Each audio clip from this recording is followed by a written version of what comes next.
They thought the house was empty, but something beneath the floorboards was waiting to be found. It stood quietly at the corner of Maple and Lantern Drive, in a part of Stillwater that people pretended didn't exist. The house had long outlived its welcome. Paint peeling in crusted layers, shutters hanging like crooked teeth, and a front porch that creaked even when no one stepped on it. For years, it was the kind of property that lowered your home's value just by proximity. No one mowed the lawn. No mail ever arrived. But something inside that house lingered, something old and rotting. In 2019, it was finally listed for auction. Starting bid, $3,000. 3 bids were made. Only one stood. Elliot and Marissa Granger were young, naive, newly married, and broke. Like most people clawing out of student debt and looking for any square footage that didn't come with a second mortgage. So when they saw the listing, it felt like fate. Their friends begged them not to go through with it. Their realtor refused to even enter the home during the walkthrough. But the Grangers saw something else. A chance. They moved in on August 4th. That same night, the first scratching sound came from the basement. Marissa thought it was a rat. Elliot thought it was the house settling. Neither was right. 12 days in, they found the hatch. It was hidden under a broken washing machine in the far corner of the basement. A metal door, rusted shut, bolted with chains, and locked with something so old it looked more like a curse than hardware. Elliot pried it open with a crowbar. The smell hit them first. Not mildew, not mold, meat. Behind that door was a stone stairway. And down that stairway, something else.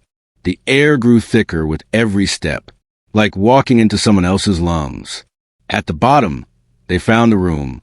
A dirt floor, scratch walls, a chain bolted into the center, and blood. So much blood, dried and caked like paint. No one had told them this house had a sub-basement. No one had ever reported one. They told themselves it was part of the old construction. They told themselves it didn't matter. They locked the hatch and didn't speak of it again. 6 nights. On September 1st, Marissa filed a noise complaint, not for their neighbors, but from beneath the floor. At exactly 2:13 a.m., something slammed against the basement ceiling. Once, then twice, then silence. Officers arrived at 3:07 a.m. They searched the house. They did not search the basement. When the Grangers showed them the hatch, the officers looked confused. "What hatch?" one said. They stared directly at the broken washing machine and saw nothing. No door, no metal, nothing. By morning, the hatch was gone. The stone steps? Gone. In its place, smooth concrete. But the smell was still there. Marissa called again. No response. That report? Never filed. On September 12th, water stopped running through the house. Elliot opened the kitchen sink to find the drain thick with hair. Not just any hair, matted, long strands caked in something black-red and viscous. He vomited. Marissa fainted. They called a plumber. He arrived the next morning. And by 9 a.m., he had vanished. His van was still in the driveway. His tools were left inside. And his clipboard, smeared with fingerprints, was found resting on the top basement step. No one ever saw him again. Stillwater PD opened a file, closed it within 48 hours. No signs of foul play. The Grangers were terrified. They installed security cameras in every room, every hallway, even the basement entrance. For 6 days, the cameras recorded nothing. On the 7th day, one recorded something. 2:14 a.m. The camera at the top of the basement staircase flickered to static. When it cleared, a figure stood halfway up the stairs. Pale, male, naked, unmoving. The face? Masked. The footage ends with the screen melting to red. No file. No time code. Just red. Elliot tried to report it, but when the officer arrived, the footage had corrupted. No backups. No trace. Just silence. Desperate, Marissa contacted the town archives. She uncovered blueprints dated 1937. The house, originally built by Elias Grover, was a private medical clinic during the Great Depression. It had one patient, Grover's daughter, Ruth, diagnosed with chronic feminine hysteria and hallucinatory dementia. She was never seen in public. Rumors spread that Grover chained her in the basement, performing lobotomies and bloodletting rituals. Her death? Never recorded. Her body? Never recovered. The clinic was shut down in 1946. The house changed owners 12 times. 7 disappeared without explanation. 3 were found dead. 1 burned the house before hanging himself in the attic. The last owner? Unknown. Until the Grangers. Marissa started sleepwalking. She'd wake in the kitchen, her hands soaked in red. No wounds. No explanation. Elliot caught her once, at 3:08 a.m., whispering to the basement door. "It's waiting," she said. "He's almost done feeding." Elliot recorded it, played it back, but her voice wasn't hers. It was deep, male, foreign.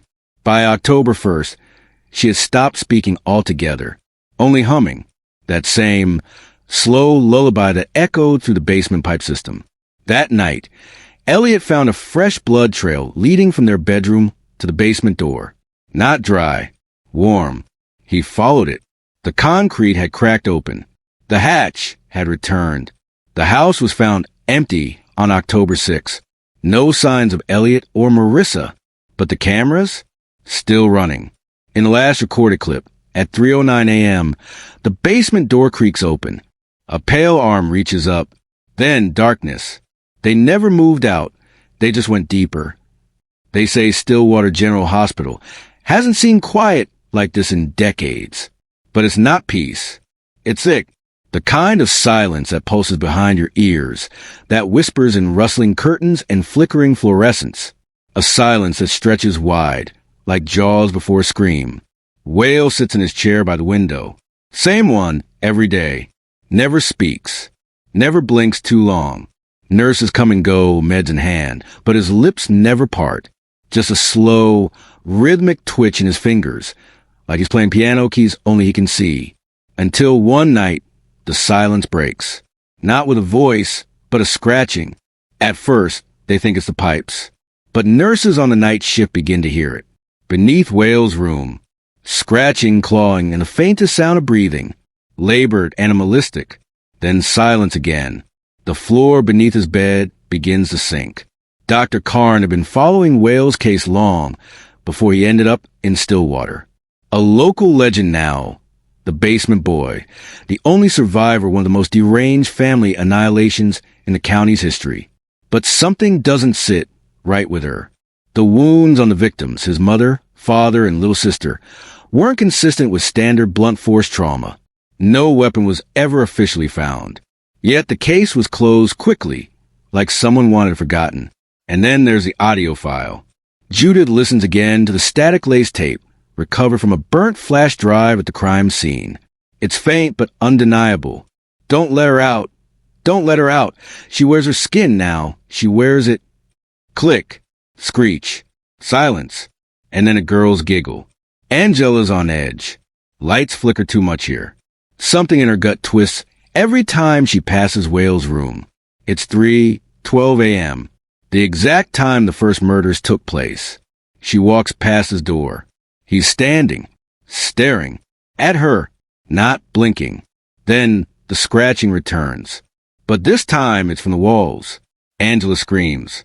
But by the time the orderlies rush in, Wale's back in his chair, still lifeless, twitching those phantom keys again. Only this time, his fingertips are bleeding, scratched raw, as if he'd been clawing something invisible. Dr. Karn pulls up the archive blueprints for Wale's house. There's something wrong. According to the original town plans, there's another room beneath the basement, a sealed-off subchamber built during the Cold War era, likely meant as a fallout shelter. But there's no access point, no ladder, no door, just concrete. But in the photos taken after the murders, behind the altar, in the corner where mold blisters the brick, there's a symbol, a carved circle with 3 lines slicing through it. She's seen it before. On Wale's back, scarred, etched, like someone had branded him. She zooms in, the date scrawled beneath it. July 9th, 1993. The day Wale was born. The silence in his room isn't just unsettling now. It's oppressive. She sits opposite him. Wale, she whispers, what's in the room beneath? No response, but his eyes twitch. I've seen the blueprint. He finally speaks. Voice cracked like dried leaves. She's still hungry. Judith freezes. Who? She's wearing Moyo's face now. He says, but she wasn't my sister. Judith's breath catches. Moyo was only 6 when she died. Sweet, quiet, afraid of the dark. She came from there, he says, nodding downward. They brought her out when I turned 10. Fed her rabbits first. Then, he stops, then smiles. Then Mom. It was supposed to be a celebration, but in the basement, balloons deflated like lungs. The cake was untouched. And Wale's father, the once gentle man who used to read bedtime stories with a whiskey-laced voice, stood in silence by the altar, muttering.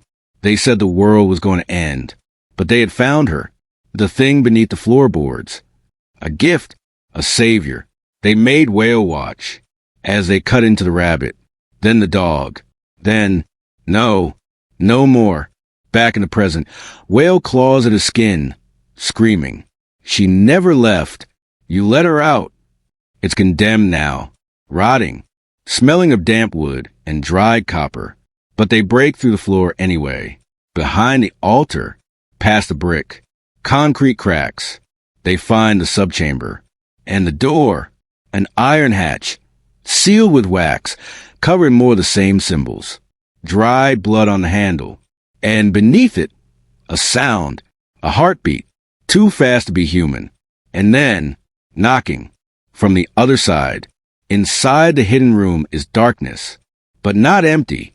Chains, hooks, and bones, small ones, teeth marks on the walls. And in the corner, something curled, breathing.